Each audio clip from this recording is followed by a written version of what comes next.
ஸ்ரீ மகாகணபதியே நமக. ஸ்ரீ சரஸ்வதியே நமக. ஸ்ரீ குருபியோ நமக. அனைவருக்கும் நமஸ்காரம். இன்று தொடங்கி ஸ்ரீராம ஜனன உற்சவம் நடைபெறுகிறது. பிரிந்திருந்த திவ்ய தம்பதிகளையே ஒன்றிணைய உதவியாக இருந்த ஹனுமனின் பராக்கிரமத்தை, வலிமையை, பெருமையை போட்டிச் சொல்லும் சீதையின் துக்கம் என்னும் வியாதிக்கு ஔடதமாக இருந்த சுந்தரனான ஆஞ்சநேயரின் வீரத்தை புகழைச் சொல்லும் ஸ்ரீமத் சுந்தரகாண்ட பாராயணம் செய்யலாம். இது படிப்போரின் கேட்போரின் துக்கத்தை, கவலையை, கஷ்டத்தை போக்கும் வல்லமை வாய்ந்தது. தம்பதிகளுக்குள் ஒற்றுமை நிலவச் செய்யும் ஆயுள், ஆரோக்கியம், ஐஸ்வர்யம், கல்வி, பதவி, புகழென சகல சௌபாகியங்களையும் கொடுக்கும். நாம பதிவுக்குள்ள போகலாம். சகல காரிய சித்தி தரும் ஸ்ரீமத் சுந்தரகாண்டம் சர்க்கம் 36. ஹனுமான் கணையாழி கொடுத்தல். மீண்டும் சீதையின் நம்பிக்கையை பலப்படுத்த நினைத்தார் ஆஞ்சநேயர். தாயே, நான் மகா பாக்யசாலி. அத்தனை கோட்டி வானரங்களிலும் அங்கதன் போன்ற இளவரசனையும் ஜாம்பவான் போன்ற முதியவர்களையும் விடுத்து ஸ்ரீராமச்சந்திரமூர்த்தி என்னிடம் கணையாழியை கொடுத்தார். அந்த கணையாழி அணிந்த விரல்களை பற்றிய தாங்கள் எத்தனை பெரிய புண்ணியவதி. இதை பார்த்த பிறகாவது தாங்களுக்கு என் மீது பூரண நம்பிக்கை உண்டாக ஸ்ரீராமபிரான் அருள் புரியட்டும் என்றபடி ஸ்ரீராமனின் மோதிரத்தை பிராட்டி கையில் வினயத்துடன் கொடுத்தார் மாருதி. சீதைக்கு கணையாழியை கண்டதும் பேச்சே எழவில்லை. கண்ணீரால் அதை நீராட்டினாள். மறுபடி ராமனை பார்த்ததாகவே ஆனந்தப்பட்டாள். ராமனுடைய விரல்களில் சொடுக்கு எடுக்கையில் மோதிரம் கையை கிழித்தது. பாணிக்கிரகணம் நடக்கும் சமயம் மோதிரத்தால் ரகுநந்தன உள்ளங்கையை அழுத்தியது. ஊடல் நேரத்தில் ராமன் வேண்டுமென்றே மோதிரத்தை நழுவவிட தான் பதற்றத்துடன் அதை எடுத்துக் கொடுக்க பிணக்கு தீர்ந்து இருவரும் மகிழ்ந்தது என்று மோதிரம் சம்பந்தப்பட்ட எல்லா சம்பவங்களும் ஒன்றன் பின் ஒன்றாய் நினைவுக்கு வந்தன. மோதிரத்தை மார்போடு அணைத்துக் கொண்டாள் சீதா. ஆஞ்சநேயர் ராமதூதனே என்று நிச்சயமாய் தெரிந்து கொண்டு அன்புடன் அவரை பார்த்தாள். கிரகணம் விட்ட சந்திரன் போல் சீதையின் முகம் பிரகாசமாயிருந்தது. கண்ணீர் மோதிரத்தை பார்க்க விடாமல் தடுத்ததால் அவசர அவசரமாக கண்ணீரினை புடவை தலைப்பால் ஒற்றி எடுத்தாள். மாருதியை மறுபடியும் பார்த்து, மாயத்தை உண்மையென்று நம்பினேன், ராமதூதனை ராவணன் என்று புறக்கணித்த அறிவிலி நான் என்று வெட்கினாள். பிறகு, ஹனுமான், நீ இந்த ராட்சத நகரத்தில் தனியாக வந்து என்னை தேடிய உன் பராக்கிரமத்தை, புத்திசாலித்தனத்தை என்ன சொல்லி பாராட்டுவேன்? நீ சமுத்திரத்தை கடக்கும் போது வேகம் குறைந்து விழுந்திருந்தால் உன்னை திமிங்கலம் உண்டிருக்குமே. உன் தைரியமும் பலமும் அசாத்தியமானது. 10 தலைகளும் புஜபல பராக்கிரமும் கொண்ட ராவணனை கண்டு நீ பயப்படவில்லை. நீ அடக்கமாய் உன்னை மதிப்பிட்டுக் கொண்டாலும் நீ சாதாரண வானரன் இல்லை. என் பதி உன்னை நம்பி உன்னிடம் கணையாழியை கொடுத்து விட்டிருக்கிறார் என்றால் நீ என்னிடம் எதையும் தடையின்றி பேசலாம். நானும் உன்னிடம் எதையும் அட்டியின்றி சொல்லலாம் என்று தெரிகிறது. ராகவன் என்னை நினைத்து ஏங்குவதாயும் உறக்கமின்றி புலம்புவதாயும் கூறினாய். ரொம்பவும் இளைத்திருக்கிறாரா? அவருக்கு சேவை செய்வதையே பாக்கியமாக கொண்ட இளைய நம்பி க்ஷேமமாய் இருக்கிறாரா? ராகவன் தன் மனைவியை மாற்றான் துராகிருதமாக கவர்ந்தான் என்று தெரிந்தும் ஏன் பூமியை கொளுத்தாமல் இருக்கிறார்? தேவ அசுரர்களை ஒரு வினாடியில் அழிக்கும் சக்தி பெற்ற இக்ஷ்வாகு வம்ச சகோதரர்கள் என் கர்மவினை தீராததனாலேயே மௌனம் சாதிக்கின்றனரோ? ராமனின் தைரியமும் தன்னம்பிக்கையும் இழைக்காமல் இருக்கின்றதா? தெய்வ சித்தம், விதி என்றிராமல் முயற்சிகள் செய்து கொண்டிருக்கின்றாரா? சுக்ரீவன் போன்ற நண்பர்களிடம் சாமம், தானம் என்ற உபாயங்களையும், எதிரிகளை ஜெயிக்க பேதம், தண்டம் என்ற யுக்திகளையும் கடைபிடிக்கின்றாரா? அவரை சுற்றி உள்ளவர்கள் நற்குண நற்செய்கை உடையவர்களாக இருக்கின்றார்களா? அப்படிப்பட்டவர்களால் அவர் கௌரவிக்கப்படுகிறாரா? என்னை அடைவதற்காக தேவதைகளின் அனுகிரகத்தை பிரார்த்திக்கிறாரா? குலதெய்வத்தை மறக்காமல் பூஜிக்கிறாரா? வெகு காலமாய் பிரிந்திருப்பதால் என்னை மறந்து விடாமல் இருக்கிறாரா? மனைவியை காப்பாற்ற வேண்டும் என்ற பரபரப்பு நாளுக்கு நாள் அவரிடம் தேயாமல் இருக்கிறதா? அயோத்தியில் உள்ளவர்கள் சௌக்கியமாய் இருக்கும் சமாச்சாரம் வந்து கொண்டிருக்கிறதா? பெண் புத்தியால் பிரியமற்ற வார்த்தையை நான் பேசினாலும் லக்ஷ்மணரும் என்னை மீட்க ஆவலுடன் செயல்படுகிறாரா? தகாது செய்த ராவணன் அவன் மந்திரி சேனாதிபதிகளுடன் யுத்த களத்தில் அடிபட்டு விழுந்து கிடப்பதை பார்க்கும் அதிர்ஷ்டம் எனக்கு உண்டா? சீத்தையை காட்டுக்கு அழைத்து வந்ததால் தானே இத்தனை துன்பம் என்று வருத்தப்படாமல் இருக்கிறாரா? கைலாச மலையையே பெயர்த்த தசகண்டனை எவ்விதம் வெல்வது என்று பயப்படாமல் இருக்கிறாரா? கௌசல்யைக்கும் தசரதற்கும் சகோதரர்களுக்கும் மனதில் நிரந்தர இடம் கொடுத்த ரகுவீரர் எனக்கும் ஒரு இடம் கொடுத்திருக்கிறாரா? இப்படியெல்லாம் சீத்தை சரமாரியாய் பிரலாபிக்க ஆஞ்சநேயர் மௌனமாய் எல்லாவற்றையும் கேட்டுக் கொண்டிருந்தார். பிறகு சிரமேல் கைகளை கூப்பியபடி முன்னர் அனுக்லாதன் என்ற அசுரன் இந்திரன் மனைவியான சசி தேவியை ஒழித்து வைத்தான். வெகு காலமாய் இந்திரனுக்கு மறைத்து வைத்த இடம் தெரியவில்லை. தேடி கண்டுபிடித்ததும் மீட்டான். நகுஷனால் இந்திராணிக்கு துன்பம் வந்தபோது இந்திரன் ஒளிந்திருந்தது போல் ஸ்ரீராமர் பயப்படக்கூடியவர் அல்ல. தாங்கள் இருக்கும் இடம் தெரியாததனாலேயே காரியம் தாமதப்படுகிறது. ராவணன் கொடுத்த 2 மாத கெடு தேவையே இல்லை. தாங்கள் மட்டும் தைரியத்தை இழக்க கூடாது. சகோதரர் இருவரும் ராவணனை அழிக்கும் ஒரே நோக்கோடுதான் பிரயத்னப்படுகிறார்கள். பிரபுவின் ஒரு பானம் சமுத்திரத்தையே வற்ற வைத்துவிடும். ராவணன் மதம் கொண்ட யானை என்றால் ராமபிரான் கோபம் கொண்ட சிங்கம். நான் சஞ்சரிக்கும் பர்வதங்களின் மீது ஆணையிட்டு சொல்கிறேன், கௌசல்யா தேவியை விட்டு 12 ஆண்டுகள் இருந்தவர் உங்களை பிரிந்து சில மாதங்கள் கூட இருக்க முடியாமல் துரும்பாக இழைத்திருக்கிறார். இந்த நிலையில் நெஞ்சத்தில் நான் இருக்கிறேனா என்று கேட்கிறீர்கள். நினைவே நீங்களாகத்தான் இருக்கிறீர்கள். சில சமயம் காட்டு ஈக்கள், கொசு, புழு, ஊறும் ஜந்துக்கள் இவற்றால் ஏற்படும் உபத்திரவங்களை கூட அவர் உணர்வதில்லை. தேகம் அழுத்து களைப்பால் கண் மூடினால் சீதே என்று கதறியபடி எழுகிறார். அதிலிருந்து கனவிலும் நீங்களே ஆக்கிரமித்துக் கொள்கிறீர்கள் என்று நாங்கள் புரிந்து கொள்கிறோம். பழங்கள், புஷ்பங்கள் எதை பார்த்தாலும் உங்கள் ஞாபகம்தான், உங்கள் பேச்சுதான். அது மட்டுமல்ல, தாங்கள் அருகில் இருப்பதாக பாவித்து தனியே வேறு பேசுகிறார். மழைக்காலம் முடிந்து சுக்ரீவன் வர தாமதமானதால் லக்ஷ்மணரை அனுப்பிவிட்டார் என்றால் அவர் அவசரத்தை நீங்கள் புரிந்து கொள்ள வேண்டும். இளையவரின் சினத்தை தணிக்க நாங்கள் வெகு பாடுபட்டோம். பரசுராமரை எதிர்த்தவர். தந்தை வாக்குக்காக அரச போகத்தை உதறியவரின் தைரியம் தாங்கள் அறியாததா என்ன என்றார் மாருதி. ஹனுமானின் பேச்சை கேட்ட மைதிலியின் கவலை அழிந்தது. கணவனுக்கு தீராத சோகத்தை கொடுத்து விட்டோமே என்ற வருத்தம் மனத்தை துன்புறுத்தியது. மகிழ்ச்சியும் வேதனையும் மாறி மாறி மனத்தை அடைக்க வைதேகியின் முகம் சரத்கால சந்திரனை போல பிரகாசித்தது. இத்துடன் சர்க்கம் 36 நிறைவடைந்தது. சர்க்கம் 37 ஆஞ்சநேயரின் விஸ்வரூபம். நஞ்சும் அமுதமும் பார்க்கடலிலிருந்துதான் வெளிப்பட்டன.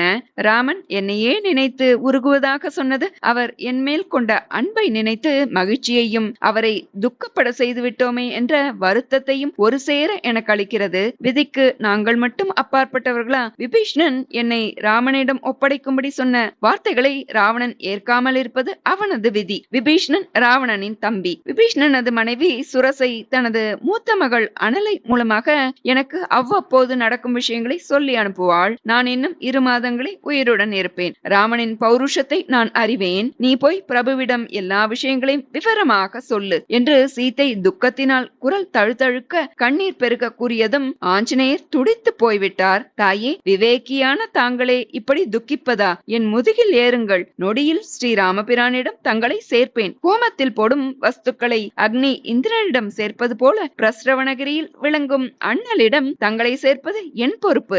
ஏன் வீண் கவலை? ராட்சசர்கள் சண்டைக்கு வருவார்களே, அதனால் என் உயிருக்கு ஆபத்து வருமோ என்றெல்லாம் நினைத்து சஞ்சலப்படாதீர்கள். எத்தனை பேர் தொடர்ந்து வந்து போரிட்டாலும் அத்தனை பேரையும் வெற்றி கொள்ளும் வல்லமை எனக்குண்டு. ரோஹிணி சந்திரனோடு சேர்ந்திருப்பது போல், இந்திராணி இந்திரனோடு இணைந்திருப்பது போல் நீங்கள் ராகவனோடு சேர்ந்திருப்பதை காண என் உள்ளம் தவிக்கின்றது. இத்தனை காவல் உள்ள ராஜ்யத்தில் நான் எத்தனை அனாயாசமாய் வந்தேனோ அதே போல் உங்களையும் எடுத்துச் செல்வேன். ஏறி அமருங்கள் என்று குனிந்தார். மாருதி இதை கேட்டு சீதைக்கு ஆனந்தத்தில் மயிர் கூச்செறிந்தது. மாருதி, மரத்துக்கு மரம் தாவுவதை போன்றதல்ல என்னை எடுத்துச் செல்வது. தெய்வ சங்கல்பத்தால் தனியொரு வானரமாய் தாண்டி வருவது எளிதாய் இருந்திருக்கலாம். என்னை சுமந்து செல்வதென்பது அசட்டு தைரியம் என்றாள். என்னுடைய பலத்திற்கு இது பெரிய அவமானம் என்று நினைத்த ஆஞ்சநேயர் கொஞ்சம் கொஞ்சமாய் வளர்ந்து விஸ்வரூபம் எடுத்தார். வஜ்ராயுதம் போன்ற பற்கள், நீண்ட கூரிய நகங்கள், பார்க்கடலை கடைய பயன்பட்ட மந்திர மலை போன்ற உருவம். சீத்தை அதை கண்டு பேச்சடைத்து போனாள். அம்மா, இந்த இலங்கையை, இதில் உள்ள பர்வதங்கள், நதிகள், ராவணன் அவனது பரிவாரங்களுடன் பெயர்த்தெடுத்து போகும் வலிமை எனக்குண்டு என்பதை இப்போதாவது நம்புங்கள். ராமலட்சுமணரின் துக்கத்தை போக்க இனியும் தயங்க வேண்டாம். புறப்படுங்கள் என்றார் ஹனுமார். சீத்தை ஆஞ்சநேயரை கண்குளிர கட்டாட்சித்து, வானர சிரேஷ்டனை 100 யோஜனை விஸ்தீரணமுள்ள இந்த மகா சமுத்திரத்தை தாண்டி வருவதென்பது லேசான காரியமா? ராட்சசர்களின் கண்களில் படாமல் என்னை சந்தித்து சமாச்சாரங்களை சொல்ல எத்தனை நிதானமும் சாதுரியமும் வேண்டும் என்பதையும் நான் அறிவேன். நீ உன் தந்தை வாயுவிடமிருந்து வேகத்தை பரிசாக பெற்றிருக்கிறாய். அக்னியை போல் தேஜசுடன் ஜுவலிக்கின்றாய். மாருதி, நீ ஆண் வர்க்கத்தினன். பதிவிரதைகள் பர்த்தாவையின்றி பரபுருஷனை தொடுவது பதிவிரதா தர்மத்திற்கு இழுக்கு. எதிர்காலத்தில் ராவணனும் ராமன் இல்லாத போது சந்நியாசி வேடத்தில் சீதையை அபகரித்து போனான். ரகுகுல திலகனான ஸ்ரீராமனும் மாருதியை அனுப்பி மைத்திலியை தூக்கி வரச் செய்தான். இதில் ராமன் என்ன உயர்த்தி என்று தூஷணை பேச இடமாகிவிடும். அடுத்ததாக உன் வேகம் தாங்க மாட்டாமல் நான் மயங்கி விழ நேரிடும். திமிங்கலத்துக்கு நான் இரையாகிவிட்டேன் என்றால் ராகவன் அதை ஏற்றுக்கொள்வாரா? இதோ சூரியன் உதயமாக போகிறான். இப்போதே நாம் புறப்பட்டோம் என்றாலும் சற்று நேரத்தில் நான் இல்லாத விஷயம் காட்டு தீயென பரவிவிடும். ராவணன் ஆக்ஞையால் ராட்சத படைகள் பயங்கர ஆயுதங்களோடு உன்னை தாக்கும். நீயோ ரோஷக்காரன், சண்டை போடுகிறவர்களை எதிர்த்து வெல்லும் சுத்த வீரன். அவர்களோடு நீ சண்டையிடும் நேரத்தில் நான் மறுபடி சிறைப்பிடிக்கப்படலாம் அல்லது கோபத்தில் கொல்லப்படலாம். உனக்கு பொறுப்பில்லாதவன் என்ற பட்டம் கிடைக்கும். யுத்தத்தில் வெற்றி தோல்வி சகஜம். என்னை பிடித்து வைத்துக் கொண்டு சித்திரவதை செய்தால் நீ தாங்குவாயா? அல்லது நீ ஹிம்சைப்பட்டால் நான் பொறுப்பேனா? உன்னுடைய இத்தனை முயற்சியும் விழலுக்கிரைத்த நீராகும். அப்படியே நீ வெற்றி பெறுகிறாய் என்று வைத்துக் கொண்டாலும் ராமனுடைய கீர்த்தி பங்கப்படாதா? அதோடு நான் பிடிபட்டால் இன்னும் ரகசியமான இடத்தில் என்னை சிறை வைக்கலாம். என்னை காணாமல் ராகவன் உயிரை விடக்கூடும். அதன் பின் தம்பியரும் தாய்மார்களும் சுக்ரீவனும் வானர சைன்யங்களும் கூட மாண்டு போகலாம். ராமனும் லக்ஷ்மணனும் காற்றும் நெருப்பும் போல. அவர்கள் எதிரே ராவண சைன்யம் வெறும் பஞ்சு பொதி. ஒரு கணத்தில் சாம்பலாக்கி விடுவார்கள். கபந்தனையும் வாலியையும் வதம் செய்ததை நீயே சொன்னாயே. நானும் அவரது பராக்கிரமத்தை அறிந்திருக்கிறேன். நீ போய் ராமனிடம் இங்குள்ள சமாச்சாரங்களை சொல்லி அழைத்து வருவது சரியான உபாயம் என்றாள் வைதேகி. இத்துடன் சர்க்கம் 37 நிறைவடைந்தது. சர்க்கம் 38 காக்காசுரன் வரலாறு. மாருதிக்கு சீதையின் பேச்சு மிகவும் ஆனந்தத்தை தந்தது. தாயி, உத்தம ஸ்ரீரத்னமாகிய தங்கள் வாயிலிருந்து மங்களமான யோஜனையே வந்திருக்கிறது. சீக்கிரம் ராமபிரானிடம் தங்களை சேர்க்க வேண்டும் என்ற அவசரத்தில் இந்த யுக்தியை சொன்னேன். என் மனதில் எந்த களங்கமும் இல்லை. அம்மா, நான் தங்களை பார்த்தேன் என்றால் அவர் நம்ப வேண்டுமே. அதற்காக சில அடையாளங்களை சொல்ல வேண்டும் என்று வினயமாக பிரார்த்தித்தார் ஆஞ்சநேயர். ஹனுமானே, சித்திரக்கூட்ட பர்வத்தத்தின் அடியில் வடகிழக்கு மூலையில் மந்தாகினி நதிக்கருகில் சித்தர்களும் தபஸ்விகளும் ஏராளமாய் வசிப்பார்கள். பழம், கிழங்கு, ஔஷதிகள் எல்லாம் தாராளமாக கிடைக்கும். அங்குள்ள சோலைகளில் ஒரு நாள் விளையாடி களைத்து வியர்த்து என் பர்த்தாவின் மடியில் அமர்ந்தேன். அப்போது ஒரு காகம் என் மார்பின் நடுவே வந்து கொத்தியது. ஒரு சிறு கல்லை எடுத்து வீசினேன். ஓடியது. மறுபடியும் அது கொத்த நான் விரட்ட பரபரப்புடன் எழுந்தேன். என் உத்தரீயம் நழுவியது. ஒட்டியானத்துடன் சேர்த்து பிடித்துக் கொண்டு ராகவனை பார்த்தேன். ஒரு காக்காயை விரட்ட துப்பில்லையே என்பது போல் கேலியாக பார்த்தார். இதனால் என் முகத்தில் வெட்கமும் கோபமும் நிறைந்திருந்தது. என்னை இழுத்து தன் மடியில் படுக்க வைத்து சமாதானம் செய்தார் என் பிரபு. இதை சொல்கையில் அப்போது அது நடப்பதாக எண்ணி கண்ணீர் சொரிந்தாள் ஜானகி. அவளே சமாதானமாகட்டும் என்று மௌனமாக இருந்தார் மாருதி. ஆஞ்சநேயா, அப்போதும் இப்படித்தான் அழுதேன். அழுது கொண்டே தூங்கிவிட்டேன். அவரும் என் மடியில் படுத்து உறங்கிவிட்டார். நான் விழித்ததும் மறுபடி அந்த பொல்லாத காக்கை வந்து என் மார்பை திரும்பவும் கொத்தியது. கொத்தி கொத்தி என் ரவிக்கை கிழிந்தது. இரத்த துளிகள் ரகுநாதர் மேல் விழுந்தது. காக்கையின் ஹிம்சையை பொறுக்காமல் மடியில் படுத்திருந்த ராகவனை எழுப்பினேன். என் கோலம் அவரை கோபமூட்டியது. இரத்தத்தால் நனைந்த நகங்களுடைய அந்த காகம் இந்திரன் மகன் ஜெயந்தன் என்பதை அறிந்தார். காகம் ரகுவீரரின் கோப பார்வையை சந்தித்ததும் பூமியில் கால் நகங்களால் பிராண்டி உள்ளே நுழைந்தது. கோதண்டமும் பானங்களும் குடிலுக்குள் இருந்ததால் ஒரு தர்பையை கிள்ளி பிரம்மாஸ்திர மந்திரத்தை ஜபித்து காக்கையை நோக்கி வீசினார். ஆகாயத்தில் பறந்த காக்கையை அந்த தர்பை புல் அக்னியை போல் ஜுவலித்துக் கொண்டு துரத்தியது. காப்பாற்றும்படி குரல் கொடுத்து கொண்டு லோகமெல்லாம் அலைந்து திரிந்தது காகம். கடைசியில் அதன் தந்தையிடம் போய் கெஞ்சியது. நடந்ததை மகனிடம் கேட்டு தெரிந்து கொண்ட இந்திரன், ராமபாணத்துக்கு தப்ப முடியுமா? தாயான சீதா பிராட்டியை துன்புறுத்தியது மன்னிக்க முடியாத குற்றம். நான் ராஜ்யத்தையும் தேஜஸையும் மனைவியையும் கீர்த்தியையும் இழந்து ஓடி ஒளிந்து தவிக்கையில் எனக்கு சகலமும் கொடுத்து ரட்சித்த லோக மாதாவான மகாலட்சுமியின் அவதாரமாக பிறந்தவள் சீதை. அவளுக்கு அபராதம் செய்தவனை நான் ஆதரிப்பதா? ஹரி என் உடன் பிறந்தவர். அவருக்கு தீங்கு நினைப்பதும் எனக்கு தீங்கு நினைப்பதும் ஒன்றுதான். குலநாசத்தை தடுக்க உன்னை தள்ளிவிட்டேன். என் கண் முன் நிற்காது ஓடிவிடு என்று வெறுத்து ஒதுக்கினான் இந்திரன். பெற்ற மனது பிள்ளையின் தவறை பொருட்படுத்தாது என்று இந்திராணியிடம் ஓடினான் ஜெயந்தன். அரக்கர்களை வதம் செய்த ஸ்ரீராமனோடு பூமியில் அவதரித்தவள் பிராட்டி. அவளே காரணி. அதற்காகவே வனம் வந்து அவர்களுக்கு உபத்திரவம் செய்த உன்னை பார்ப்பதும் பாவம் என்று நிராகரித்தாள் அவள். அவன் அடைக்கலம் புகுந்த சகல தேவதைகளும் உதவ மறுத்தனர். கூர்மமாய் மந்திர மலையை தாங்கி எங்களோடு அமிர்தம் கடைந்து மோகினியாய் வந்து அமிர்தத்தை வழங்கிய திருமாலின் அவதாரமான ராமனது தேவியை உபதிரவித்தவனே ஓடிப்போ என்று துரத்தினர். பக்ஷிகளை சரணடைந்தான் ஜெயந்தன். பக்ஷி ராஜாவான கருடனை வாகனமாக கொண்டதால் திருமாலை எண்ணி பெருமை கொண்டிருக்கிறோம். உன் செய்கையால் பறவை இனத்துக்கே அவமானம் என்று அனைத்தும் ஒன்று கூடி கொத்தி விரட்டின. மகரிஷிகளும் வெறுத்து ஒதுக்கினர். இப்படி பூமி, பூவர், ஸ்வர்க்கம் என்னும் 3 லோகத்தினரும் கைவிட்ட பின் ஸ்ரீராமனையே தஞ்சம் என்று சரணடைந்தது காகம். ராமனின் மூதாதையரான காகுஸ்தன் இந்திரனுக்காக அசுரர்களோடு போரிட்டு ஜெயித்து கொடுத்தவர். காகுஸ்த இந்திரன் மகனை கொன்றான் என்ற பழி வேண்டாம் என்று அவனை கொல்லாமல் விட்டார். ஆனாலும் செய்த குற்றத்துக்கு தண்டனை கொடுக்க வேண்டுமே,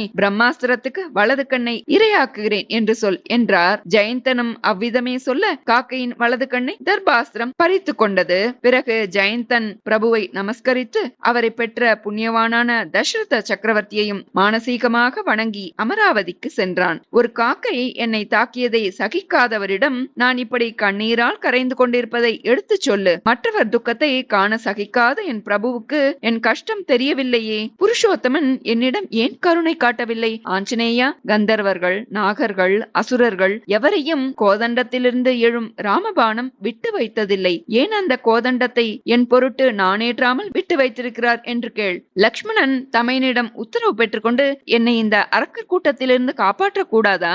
அதற்கு நான் தகுதி இல்லாதவளாகி விட்டேனா? நான் ஏதோ பெரிய தப்பு செய்திருக்கிறேன். அதனால்தான் என் விஷயத்தில் அவர்கள் அலட்சியமாய் இருக்கிறார்கள். கர்மவினை அனுபவித்தாலன்றி தீராது. மாருதி, அவர் என்னை முதலில் காட்டுக்கு அழைத்துச் செல்ல மறுத்தார். நான் அவருக்கு ரோஷமூட்ட நீங்கள் புருஷ வேஷத்தில் இருக்கும் ஸ்திரீ என்றேன். கணவரை நிந்தித்தது எத்தனை பெரிய தோஷம். இப்படி சீத்தை புலம்பவும் ஆஞ்சநேயர் அவளை தேற்ற முற்பட்டார். தாயே, தங்களை பிரிந்த துக்கத்தால் பிரபு எதிலும் பற்றற்று காணப்படுகிறார். தமையனின் சோகம் இளையவரையும் பரிதவிக்க வைக்கிறது. இது சத்தியம். இதுவரை தாங்கள் துக்கப்பட்டது விதி. என்னை பார்த்து நான் சொன்னவைகளை கேட்ட பின்னரும் தாங்கள் வேதனைப்படுவது என் மனதை பிழிகிறது. தங்கள் கண்ணீரே பானங்களாகி இலங்கையை அழிக்கப் போகிறது. நான் போய் சொல்ல வேண்டியதுதான் தாமதம். ராமனும் லக்ஷ்மணனும் சுக்ரீவனும் வானர படைகளோடு வந்து ராவணனை அவன் பந்துமித்திரர்களோடு மடியச் செய்து உங்களை அழைத்துக் கொண்டு அயோத்தி செல்ல போகிறார்கள். நீங்கள் மற்ற அடையாளங்களையும் சொல்லி எனக்கு விடை கொடுங்கள் என்றார் ஆஞ்சநேயர். சீத்தை குரல் தழுதழுக்க, மாருதி, உலகத்தில் மங்கையர் தங்களை பிற்காலத்தில் ரட்சிக்க பிள்ளை பெறுவார்கள். ஆனால் பெருந்தன்மையுள்ள என் மாமியார் கௌசல்யாதேவி அநேக விரதங்கள் இருந்து சர்வலோக ரட்சகனான ஸ்ரீராமச்சந்திரமூர்த்தியை பிள்ளையாக பெற்றாள். நான் இப்போது அனாதையாக இந்த அசோகவனத்தில் சிறைப்பட்டிருப்பதை உன் பிரபுவிடம் எடுத்துச் சொல்லு. என் சாஷ்டாங்கமான நமஸ்காரத்தையும் சொல்லு. எத்தனையோ போகங்களை அனுபவிக்க வேண்டிய இந்த யௌவன பிராயத்தில் எந்த லாபத்தையும் கருதாமல் தமையனிடம் கொண்ட பக்தியால் வனவாசத்தில் பின்தொடர்ந்து வந்த இளையவரின் க்ஷேமத்தை நான் விசாரித்ததாக கூறுவாய். தாயை போல் என்னையும் தந்தையை போல் தமையனையும் நினைத்து சிசுசை செய்த உத்தமனவன். தசரதர் மறைந்த துக்கத்தை ராமன் முகத்தை பார்த்து மறந்திருக்கிறவனவன். அவனுக்கு நான் இங்கு வேதனைப்படுவதை எடுத்துச் சொல்லு. வானர சிரேஷ்டை 2 மாத கெடு இருந்தாலும் நான் 1 மாதமே பிழைத்திருப்பேன் என்று காகுஸ்தனிடம் போய் எடுத்துச் சொல்லு. இது சத்தியமான வார்த்தை. முன்னர் தேவேந்திரன் விருத்ராசுரன் என்ற அந்தணனை கொன்று பிரம்மஹத்தியால் பீடிக்கப்பட்டான். அதனால் ராஜலட்சுமி அவனை விட்டு பிரிந்தாள். ஸ்ரீமன் நாராயணன் அஸ்வமேத யாகத்தை செய்து அவனது பாப்பத்தை போக்கினார். நான் மகாலட்சுமியின் அவதாரம் என்று எல்லோரும் போற்றுகிறார்கள். அன்று இந்திரனுக்காக பாதாளத்தில் மறைந்த ராஜ்யலட்சுமியை மீட்க வைஷ்ணவ யாகம் செய்தவர் இன்று என்னை மீட்பதில் ஏன் மெத்தனமாக இருக்கிறார்? நீ என்னை பற்றி பிரபுவிடம் அடிக்கடி ஞாபகப்படுத்திக் கொண்டே இருக்க வேண்டும் என்று சொல்லியபடியே தன் ஆடையிலிருந்து மங்களகரமான சூடாமணியை எடுத்து ஆஞ்சநேயரிடம் கொடுத்தாள் சீத்தை. அதை பவ்யமாக பெற்றுக்கொண்ட மாருதி சீத்தையை வலம் வந்து நமஸ்கரித்தார். மனதால் ஸ்ரீராமனை தியானித்து வடக்கு நோக்கி வணங்கினார். சீத்தையை கண்ட ஆனந்தத்தில் அவர் தேகம் பூரித்தது. இத்துடன் சர்க்கம் 38 நிறைவடைந்தது. சர்க்கம் 39 ஆஞ்சநேயர் ஜானகியை தேற்றியது. கண்களால் அனுமதி கேட்கும் ஆஞ்சநேயரை பார்த்து சீத்தை, ஹனுமானே, என் திருமண சமயத்தில் என் தாய் என் தந்தையிடமிருந்து இந்த சூடாமணியை பெற்று தசரதரிடம் கொடுத்து, இது பரம்பரை நகை, இதை சீத்தைக்கு சூட்ட சொல்லுங்கள் என்றாள். ரகுநந்தனன் இந்த காட்சியை பார்த்து கொண்டிருந்தார். இதை பார்த்ததும் அந்த நிகழ்ச்சி அவருக்கு ஞாபகம் வரும். மாருதே, நீங்கள் உற்சாகமாய் என்னை தேடி கண்டுபிடித்தது பெரிதல்ல. அதைவிட வேகமாய் இனி செயல்பட வேண்டும். தூத்து சென்று வந்ததோடு உன் கடமை முடியாது. என் துக்கத்தை பாரத்தை உன் தோளில் இறக்கியிருக்கிறேன். ராகவனுக்கு சந்தோஷத்தை கொடுப்பதை உன் குறிக்கோளாக இருக்க வேண்டும் என்றாள் சீதா. தங்கள் பேச்சுப்படியே எல்லாம் செய்கிறேன் என்ற மாருதி சீதையை மறுபடி வணங்கி விடை கேட்டார். மாலை மாலையாய் கண்ணீர் விட்ட சீதை குரல் தழுதழுக்க, என் சோக சமுத்திரத்தில் படகாக வந்தவனே, நீ போனால் மீண்டும் துக்க அலைகளால் நான் அலைக்கழிக்கப்படுவேன். ஆனால் நீ போனால்தானே ராகவனுக்கு சமாச்சாரம் தெரியும். ராமலட்சுமணர்களிடமும் சுக்ரீவனிடமும் அவன் மந்திரிகளிடமும் நான் நலம் விசாரித்ததாக சொல். ராவணனை ஜெயிக்க முடியாவிட்டாலும் உயிர் போகும் முன் ராமனை ஒருமுறை நான் தரிசிக்க விரும்புகிறேன் என்று சொல். பிறர் துன்பப்படுவதை சகிக்க மாட்டாதவர் என்ற கீர்த்தியை ஸ்ரீராமனை காப்பாற்றிக் கொள்ள சொல். இதை நீ செய்வதால் நீரும் நிலமும் உள்ளவரை உன் புகழ் நிலைத்து நிற்கும் என்றாள் சீதா. உடனே ஆஞ்சநேயர் சிரமேல் கைகூப்பி, தாயே, ரகுநாதன் அதிவிரைவில் வந்து தங்களை மீட்டுச் செல்வார். அஷ்டதிக் பாலகர்களானாலும் அவர் பானத்துக்கு எதிர் நிற்க முடியுமா? உங்களால் தான் அவருக்கு பெரிய கீர்த்தி ஏற்பட போகிறது என்றார் மாருதி. ஆஞ்சநேயரை பிரிய வேண்டுமே என்ற தாபத்தோடு அவரை ஆசீர்வதித்த ஜானகி, மாருதி, உனக்கு ரொம்ப களைப்பாக இருந்தால் அடர்ந்த மரங்கள் உள்ள இடத்தில் ஒரு நாள் தங்கி போகலாம். உன்னோடு கழித்த இந்த நேரங்களில் என் துக்கம் காணாமல் போயிருந்தது. நீ போனதும் அது வந்து ஒட்டி கொள்ளும். ஹனுமானே, என்னுடைய ஒரு பெரிய சந்தேகத்தையும் தீர்த்து விட்டு புறப்படு. ராம லட்சுமணர்களும் வானர சைன்யங்களும் இந்த பெருங்கடலை எப்படி தாண்ட முடியும் என்று கேட்டாள். தாயே, சுக்ரீவன், நளன், நீலன், அங்கதன், குமுதன், குமுதாக்ஷன், ஜாம்பவான் என்று என்னை விட பராக்கிரமமுள்ள வானர வீரர்கள் படையில் உள்ளனர். யாராவது அதித்திறமைசாலியை தூத்தாக அனுப்புவார்களா? ஒருவேளை அவனை இழக்க நேர்ந்தால் என்று யோசிக்க மாட்டார்களா? சாதாரணமான நானே இத்தனை சாதித்திருக்கிறேன். இந்த தோளில் ராமலட்சுமணர்களை ஏற்றி பறந்து வருவேன். வானர வீரர்கள் ஆகாய மார்க்கமாய் அடிக்கடி சுற்றி வந்தவர்கள். அங்கிருப்பவர்கள் எனக்கு மிஞ்சியவர்கள். சிலர் எனக்கு சமமானவர்கள். அதனால் தாங்கள் அது பற்றி கிளேசம் கொள்ள வேண்டாம். வானர படைகள் இந்த லங்கையை துவம்சம் செய்வதை வெகு விரைவில் பார்க்க போகிறீர்கள். சசி தேவி சிறிது காலம் இந்திரனை பிரிந்து மறுபடி கூடியதை போல் தாங்களும் பிரபுவோடு அயோத்திக்கு விரைவில் புறப்பட போகிறீர்கள். இங்கு வரும்போது என் வழக்கன் துடித்தது, இப்போது மறுபடியும் துடிக்கிறது. உங்களுக்கு சகல மங்களமும் உண்டாக போகிறது என்பதற்கான அறிகுறி இது என்று ஆறுதல் கூறினார் ஆஞ்சநேயர். இத்துடன் சர்க்கம் 39 நிறைவடைந்தது. சர்க்கம் 40 ஹனுமன் விடை பெறுதல். வானர சிரேஷ்டனை, நாங்கள் இருவரும் ஒரு பர்வதத்தில் சஞ்சரிக்கையில் என் திலக்கம் வியர்வையில் கலைந்து போயிற்று. செந்நிறமாயிருந்த அந்த பர்வதத்தை கல் கொண்டு உரசி எனக்கு ராமபிரான் திலக்கமிட்டதை மூன்றாவது நபராக இன்று உனக்கு சொல்கிறேன். இதை நீ ஒரு அடையாளமாக சொல்லு. ராட்சசிகளின் கொடிய மிரட்டல்களை கூறி ஒரு மாதத்திற்குள் சேனைகளுடன் வந்து என்னை மீட்கச் சொல் என்று கண்ணீரோடு சீதை மீண்டும் வற்புறுத்தி கூறினாள். அம்மணி இது நாள் வரை இடம் தெரியாது தவித்துக் கொண்டிருந்தார். இனி அரைக்கணமும் சும்மா இருக்க மாட்டார். ஒரு மாத அவகாசம் எதிஷ்டமானது. ராமலட்சுமணர்களோடு தாங்கள் அயோத்தி திரும்பும் நாள் வெகு அருகிலேயே உள்ளது என்ற ஆஞ்சநேயர் சீதையை நமஸ்கரித்து கிளம்பினார். ஹனுமான் போகிறாரே என்று சீதைக்கு துக்கமாக இருந்தது. கண்ணீரை அடக்கிக் கொண்டு ஆசீர்வதித்தாள். மாருதி வடக்கு நோக்கி விரைந்தார். இத்துடன் சர்க்கம் 40 நிறைவடைந்தது. சர்க்கம் 41 அசோகவனத்தை அழித்தல். சீதையை கொண்டு வந்த போது இருந்த புத்தி ராவணனுக்கு இப்போதும் இருக்கிறதா? இவளோ வசப்படவில்லை. இவளை அனுப்பிவிட்டு நல்ல பெயரோடு நிம்மதியாய் இருப்போம் என்று இப்போது நினைக்கலாம் அல்லவா? இதை எப்படி அறிவது? யாரிடம் கேட்டாலும் உண்மை தெரியாது. செல்வம் பொங்கி வழியும் லங்கையில் பரிசுகள் கொடுத்து பலனை எதிர்பார்ப்பதில் பிரயோஜனமில்லை. இலங்கையின் பல பலவீனங்களையும் ராட்சதர் பராக்கிரமத்தையும் பற்றி பிரபுவோ சுக்ரீவனோ கேட்டால் என்ன பதில் சொல்வது? சாப்பாடு கொண்டு வா என்றால் தண்ணீரையும் சேர்த்து கொண்டு போவதல்லவா புத்திசாலி.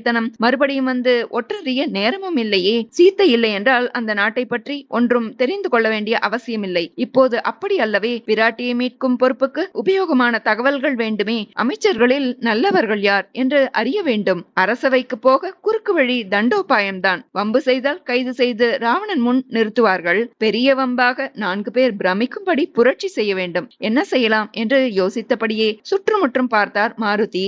இந்த அசோகவனமே இந்திரனுடைய நந்தவனம் போல் அற்புதமாக பூக்கள், கனிகள், மரங்களால் நிறைந்திருக்கிறது. இதை நாசம் செய்தால் ராவணனுக்கு கடும் கோபம் வரும் என்று தீர்மானித்தார். விருட்சங்களை முறித்து வீசினார். தடாகங்களில் குதித்து அதில் உள்ள அலங்கார பொம்மைகளை உடைத்தெறிந்தார். மரங்கள் முறியவும் அதிலுள்ள பட்சிகள் கீச் கீச் என கத்திக்கொண்டு அங்குமிங்கும் பறந்தன. பூக்களும் பழங்களும் காய்களும் நாலாபுறமும் சிதறின. கொடிகள் பிடிப்பற்று தரையில் விழுந்தன. இவர் குதித்ததில் அங்கிருந்த வசந்த மண்டபம் பெரும் சப்த சப்தத்துடன் நொறுங்கி விழுந்தது. உற்சாகலட்சுமியின் பரிபூர்ண அனுகிரகத்தால் அசோகவனத்தை துவம்சம் செய்தார் மாருதி. இத்துடன் சர்க்கம் 41 நிறைவடைந்தது. சர்க்கம் 42 கிங்கரர்களை நாசம் செய்தல். ராட்சதர்கள் கெட்ட கனவு கண்டு விழித்தனர். மரம் முறியும் சப்தமும் பறவைகள் கூச்சலும் கனவின் வெளிப்பாடு என்றே எண்ணியிருந்தனர். சீதைக்கு காவல் இருந்த அரக்கிகளும் உறக்கம் கலைந்து எழுந்து பார்த்தனர். ஹனுமனின் விஸ்வரூபம் கண்டு மிரண்டனர். சீதையிடம், இவன் யார்? உனக்கு தூத்து வந்தவனா? என்ன சொன்னான்? உண்மையை ஒளிக்காமல் சொல் என்று மிரட்டினர். மானாகவும் சந்நியாசியாகவும் திடீரென்று 10 தலையோடும் மாற ராட்சதர்களாலேயே முடியும். இவன் எந்த அரக்கனோ? பாம்பின் தடம் பாம்புக்குத்தான் தெரியும். நானும் இவனை கண்டு பயந்து போயிருக்கிறேன் என்றாள் வைதேகி. சில அரக்கிகள் ராவணனிடம் சென்று ஹனுமனின் அட்டகாசத்தை சொன்னார்கள். சீத்தை இருக்கும் இடத்தை தவிர மற்ற இடங்களை அது நாசம் செய்வதால் ராமதூதன் என்றே எண்ண வேண்டியிருக்கிறது. ஏனெனில் சீத்தையின் பேச்சில் முன்பிருந்த பயம் இல்லை. முகம் தெளிவாக இருக்கிறது.